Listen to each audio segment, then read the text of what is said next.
Oh, what's up, my dear students? Good day to each and everyone.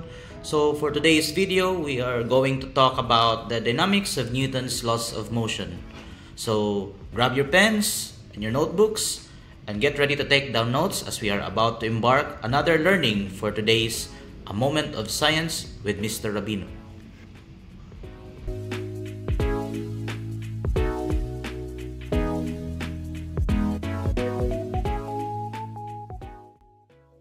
For this lesson, we are going to talk about the dynamics of Newton's laws of motion. My goal for this video will be to refresh you on the basic concepts of Newton's laws of motion, as this is somewhat a review of what you have discussed way back in your junior high school days. Now, I believe the most important aspect that we need to deal with before we deal with the intricacies of the laws of motion will be to start with this concept. As you can see on this picture here, uh, in order for us to have a complete grasp of what Newton's laws are all about, we need to understand first the concept of force. So, for instance, what should you do in order for you to move this chair or to make this chair be in motion? So, of course, we need to apply what we call as force, which we intuitively know as the push and pull of a certain object.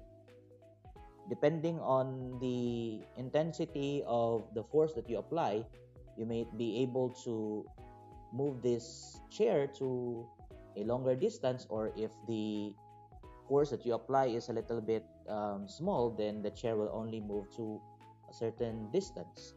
Now, the concept of force and its relation to motion goes way back to the ancient times, even before we were born. And in fact, it was already being tackled by the ancient Greek philosophers, like, for example, Aristotle, who believed that force is needed in order to keep objects moving. He also argued that the larger the force that you apply on a certain object, the greater would be the effect on its motion. So, what does this imply? This means that if you apply a larger force, then the object would move to a longer distance, and so on and so forth. And if you apply only a small amount of force, then that object will only move at a certain distance. But of course, our knowledge about the effects of force to the motion of the object has greatly advanced after that. And in fact, it was Galileo Galilei who first somewhat disagreed on this notion that force is not actually needed, or shall I say, force, the continuous application of force is not actually needed in order for us to keep objects moving. And in fact, he even thought of this very simple thought experiment.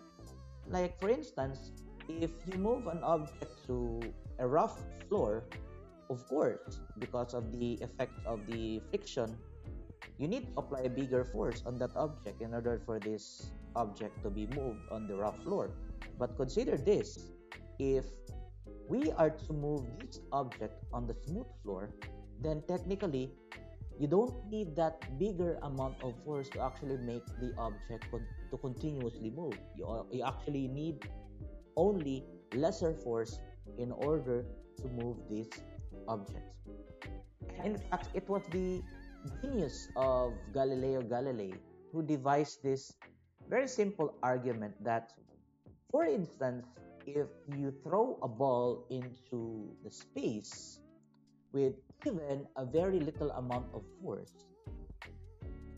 he argued that in the absence of any outside force, like, for example, the gravitational pull of the planets, or shall we say the air friction that is exerted by our atmosphere, in the absence of all these outside forces, the ball will actually travel in a straight line forever and ever without stopping it. Now, this will lead us actually to the very first law of motion of Newton. And this is somewhat perfectly encapsulated by this statement of Newton, which is now what we call as the law of inertia, that every object continues in its state of rest or of uniform velocity in a straight line as long as no net force acts on it. That would mean that if the net force, or shall we say the total forces that are acting on that object, is equal to zero, then that object will continue to remain in its state of motion, whether it would be at rest or will it be in motion. For instance, if I am traveling with a constant velocity, and if this velocity doesn't change over some period of time, then that would mean that my net force is actually equal to zero, because I am actually traveling at a constant velocity. But the moment that I will apply a net force, or shall we say there is a net force applied on my motion that will cause me to change my velocity at a certain period of time, then technically my state of motion will also change. Whether if the, for example, if the net force that we have applied is in the same direction as my motion, then that would mean my velocity would increase. But if the motion, or shall we say the force that is applied, is on the opposite direction of where I am traveling, then technically my velocity would decrease, and so on and so forth. Or it could be that if an object is at rest, and if you apply a net force on that object, technically that object from rest will start moving now, and it will be in motion. So that is actually the first law of motion, which we call as the law of inertia. And I would like to somewhat show you this particular example here. We have two balls here. One is somewhat smaller, and the other one is, of course, bigger. Now, of course, we know that by definition, the ball on the left has more mass than the ball, the ball on the right has more mass than the ball on the left side. So therefore, the ball on the right is more massive than the ball on the left. Now, why do I need to define this? Is because when we speak of inertia, it's actually related to the mass of the object. Because in fact, when we speak of mass, it is actually the measure of an object's inertia. So what does this imply? Now, the more massive an object is, the more it has a tendency to resist its state of motion. Okay? So, in layman's term, it would be more difficult for us to move an object with more mass than an object with a greater mass. It's because the larger the mass of the object, the more it has tendency to resist the state of motion of this particular object. So that's how mass is related to your object's inertia. Okay? And that actually describes Newton's first law of motion. Now, Newton's first law of motion is also the reason why when you are riding on a car, or shall we say in any vehicle, and when you are traveling, let's just say you are traveling in a straight direction for a couple of minutes, and then suddenly the driver suddenly applies the brakes, you will notice that your body, even though the driver has already applied a brake, your body still assumes that it's still moving forward. So that is why when the driver applies a brake on its vehicle, your body will still assume that it's still moving forward. So that is why your body tends to move forward when the brakes are applied. And that actually is what inertia is all about in that particular example. Or you may even see this in many magic tricks, like for example, if you will just quickly remove a table napkin, and you will see that objects will actually somewhat not go to the direction of where the force is being applied, making the objects remain on the table. So that's a good example of what law of inertia is. So That's what law of inertia is all about. Next is we will talk about Newton's second law of motion, which is, of course, the law of acceleration. Now, Newton's second law of acceleration somewhat relates three quantities, namely the force that the force that you apply on the object, the mass of the object, and of course, the acceleration of that object. He described the second law as follows. Acceleration is directly proportional to the net force applied and inversely proportional to the mass of an object. So, simply put, the more massive an object is, the more difficult it is to accelerate. And the greater the force that you apply on a certain object, the more it will accelerate. So that's what Newton's second law of motion is all about. And in fact, it can be quantitatively summarized into this equation wherein sigma of the F is equal to mass times acceleration. Why is it written with the sigma F? Because F there stands for force. Allow me to somewhat redefine also force here. Force that is being described here is the net force, or the total forces that are acting on that object. So force is in terms of newtons, or N as its standard unit. A is for acceleration, in which its standard unit is meters per second squared, and of course M is equal to mass, which is in terms of kilograms. So force, mass, and acceleration are actually related with one another through Newton's second law of motion. So let me repeat that force is directly proportional to the mass and inversely proportional to its acceleration. So let's have some sample word problems that we can use in order for us to solve some problems involving Newton's second law of motion. So for that, let me show you these sample problems.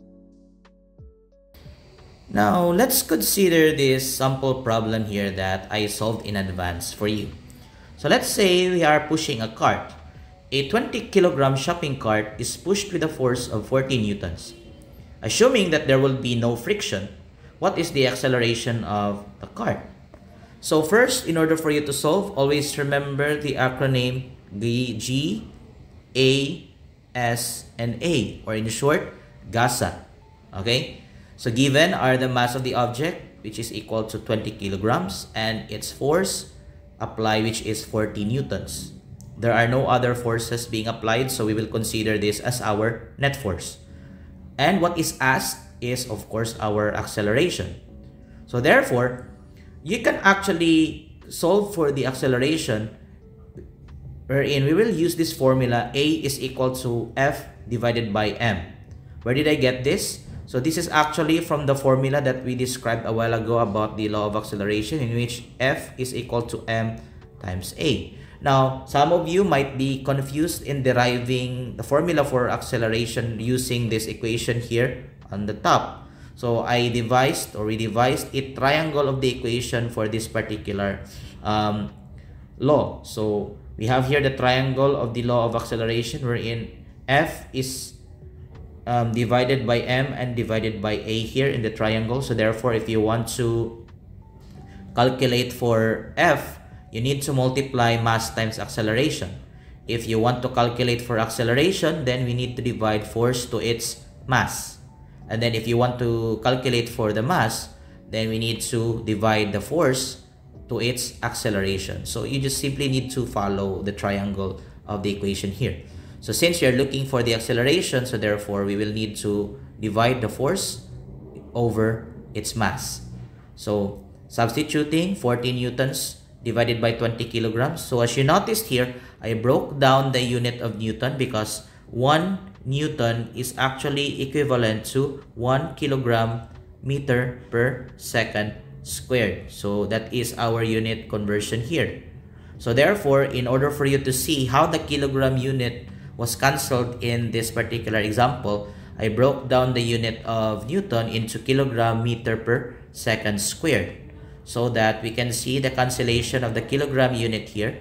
So therefore, what remains is the meter per second squared, which is the unit for acceleration. So 40 newtons divided by 20 kilograms is equal to 2 meters per second squared, which is now our acceleration for this particular example. Okay? So I hope that this example is clear to you. Now, moving forward to our next example, in which it involves towing a car. A tow truck applies a force of 10,000 newtons to tow a 2,000 kilogram car. So therefore, you are asked, what is the car's acceleration? Again, we need to apply the GASA mnemonic, wherein we need to write first what are the given in the problem. We have here the force, which is equal to 10,000 newtons. Now, there are no other forces here, so we will use this as our net force for this example. We have here mass, which is equal to 2,000 kilograms. Okay, so what is asked here is the acceleration of the object, which is, of course, we need to solve. And for the solution, we have here our acceleration is equal to force divided by mass. So therefore, we need to substitute 10,000 newtons over 2,000 kilograms. And again, we broke down the unit of Newton into kilogram meters per second squared so that you can see the cancellation of the kilogram unit in the calculation. So therefore, 10,000 divided by 2,000 is equal to 5 meters per second squared, which is now the acceleration of our truck for this particular example. Okay, now let's move on to another sample problem, which is somewhat a little bit challenging if you are not careful. Now let's read this problem. A 10 kilogram box is pushed with a force of 50 newtons on a rough surface where the frictional force is 20 newtons. What is now the acceleration of the box? Now, in the last two examples that we have actually calculated, we somewhat have assumed that the surface that the object is moving is a frictionless surface. But in this particular example here, there is now a rough surface wherein there is, of course, the presence of what we call as frictional force. And as you know, frictional force is a force that directly opposes the force applied by the certain object. In this case, our frictional force is 20 newtons. So therefore, what is the acceleration of the box? So first, in order for us to solve this, again, I need you to write this acronym GASA. G stands for what are the given in the problem. We have here our mass, which is 10 kilograms. And of course, I will call the force that was being applied on the box as F sub P, meaning to say that is the force applied by the person. And we know that the force applied is 50 newtons. Okay? And we have here F sub Fr, which I will call as the frictional force. Now, the frictional force applied is, of course, 20 newtons. Now, where did we get this 20 newtons? That is actually the frictional force applied by the floor on the box due to its rough surface. And since this is a frictional force, we need to write a negative sign on this particular number. It's because, as what I've said a while ago, frictional force is always opposite the direction of the applied force. So that's why it's always negative. Okay? So it doesn't mean that it's always negative, but it's always opposite on the direction of the force. But in this case, we will denote this as a negative number because it is directly opposite to the force applied by the person.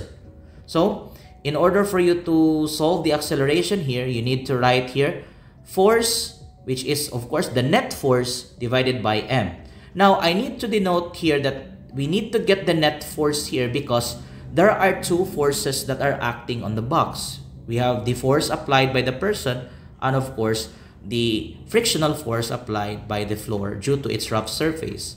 And in order for you to get the net force, we need to apply this formula wherein net force is equal to the force applied by the person plus the frictional force here to get the total force.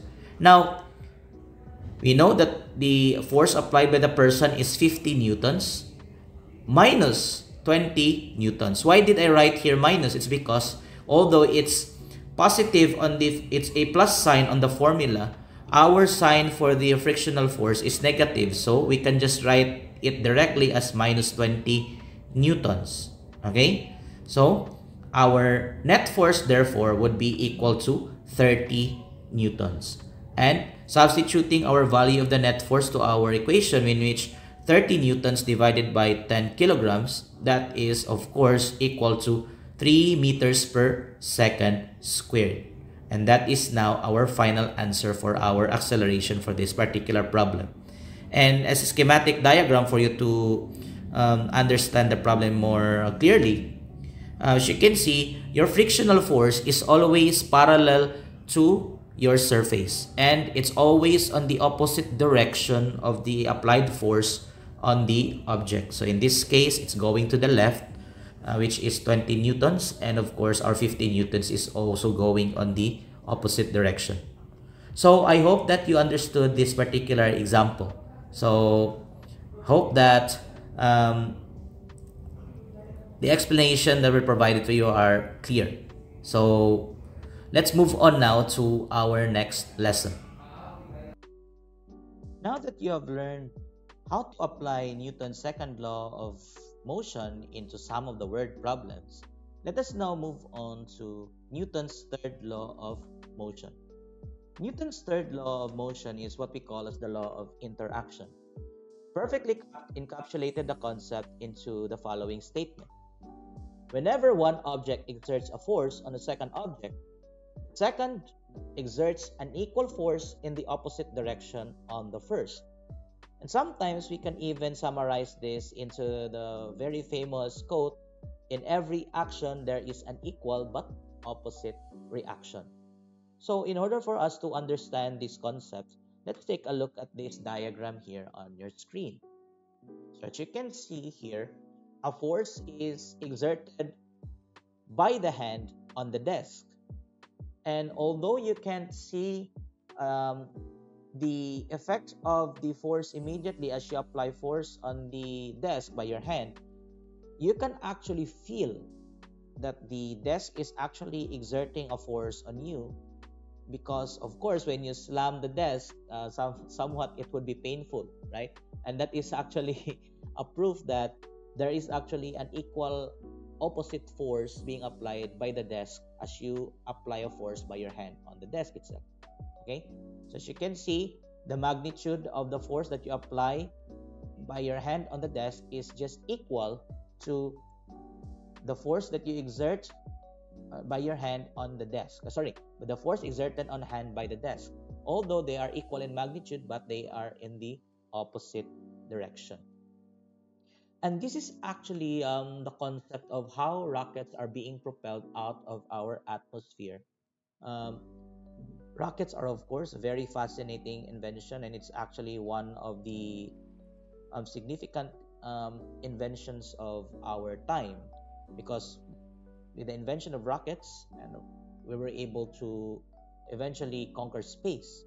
Now, there are actually some misconceptions about this. Some of the misconceptions about this rocket propulsion is actually this. It's somewhat a common misconception that the rockets are able to propel themselves. It's because the gases are pushing the ground, and the ground itself is also pushing the gas upward, and that's what makes the rocket propel. But that's not actually the case. The truth is, it's like this. The rocket is actually pushing the gases. Okay? And that because the rockets are pushing the gases also exert an equal amount of force, but in the opposite direction as to the exerted force by the rocket on the gas, thereby enabling our rocket to propel itself out of our atmosphere. Now, another misconception that might arise is that, for example, in this particular dilemma by this person here, I got this from a certain textbook. The textbook is Physics with Applications by Douglas Giancoli, 7th edition. So I got this from the book. This is actually a conceptual example 4-5, in which he stated that Michelangelo's assistant has been assigned the task of moving a block of marble using a sled, as described here on the figure below. And he says to his boss, when I exert a forward force on the sled exerts an equal and opposite force backward. So how can I ever start it moving? No matter how hard I pull, the backward reaction force always equals my forward force. So the net force must be 0, and I'll never be able to move this load. Is he correct? Well, um, how do we approach this? This is actually a clear misconception, because what Michelangelo's assistant has forgotten is that although it's true that whenever he exerts a force on the sled, it also exerts an equal and opposite force backward, he forgot that the forces that are being applied are applied on the different objects. And in order for you to somewhat analyze whether there is an effect on the object about the force that you applied, we need to treat each system one at a time.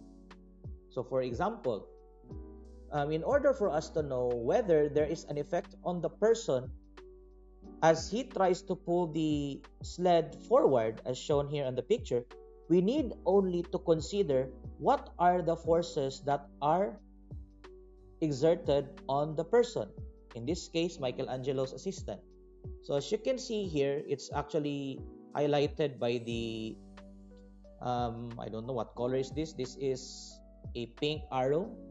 You can see here. Allow me to highlight that one with my cursor here. There. So you can see there are only two forces that are acting on the Michelangelo's assistant, namely the force exerted on the assistant by the ground, as denoted here by FAG, meaning to say it's the force exerted on the assistant by the ground, because Michelangelo's assistant is also pushing force on the ground, right? So therefore, the ground also exerts an equal amount of force to Michelangelo's assistant. Also, there is also a force exerted on the assistant by the sled, because Michelangelo is exerting a force to the right on the sled. So therefore, the sled also in return exerts a force on Michelangelo to the left.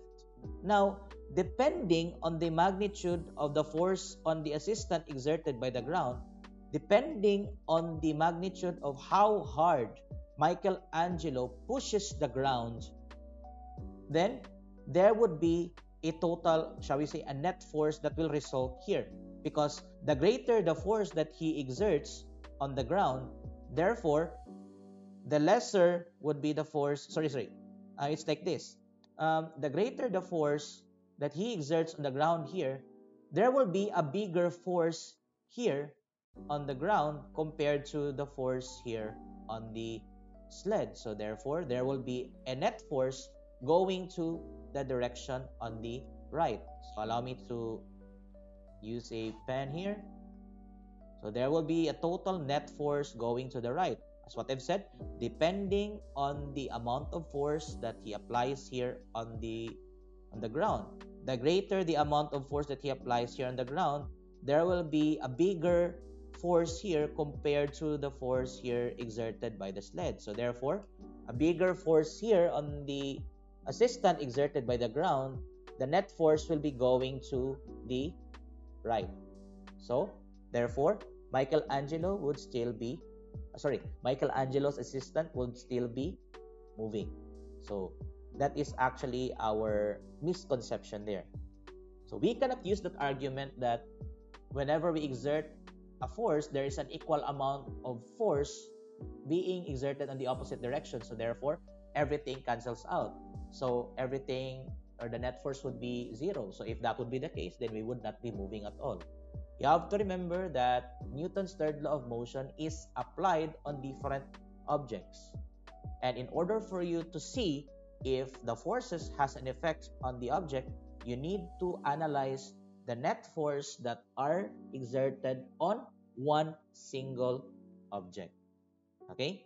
Now, if this thing is not yet clear to you, then we can further show you an additional example. For example, I have here a box here on the left side. Consider this.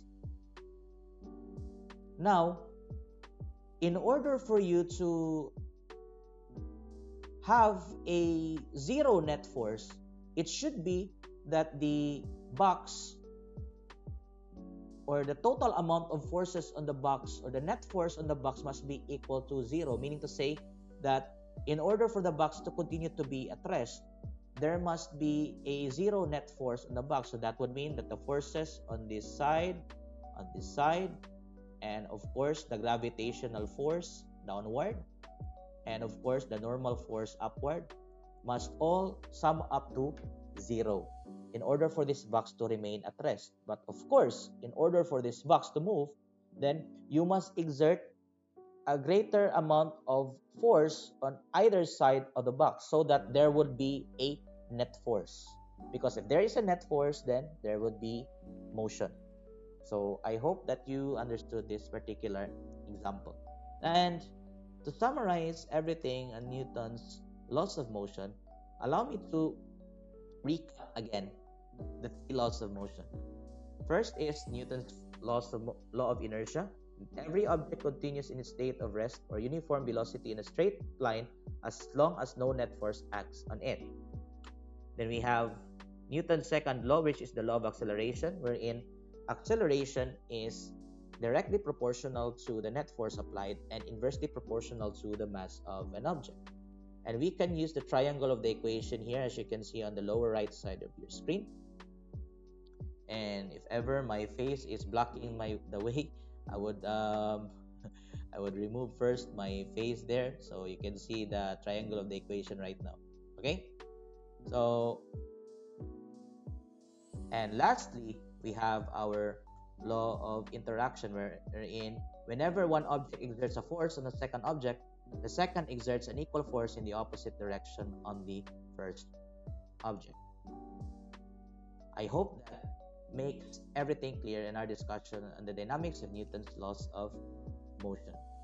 And that completely summarizes our lesson for today.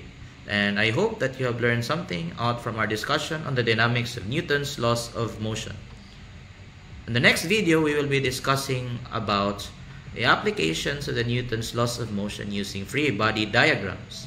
And of course, that would involve many calculations. And don't worry, we will be guiding you on how to solve word problems involving these concepts. So, once again, thank you very much for actively listening and see you in our next video. Whew.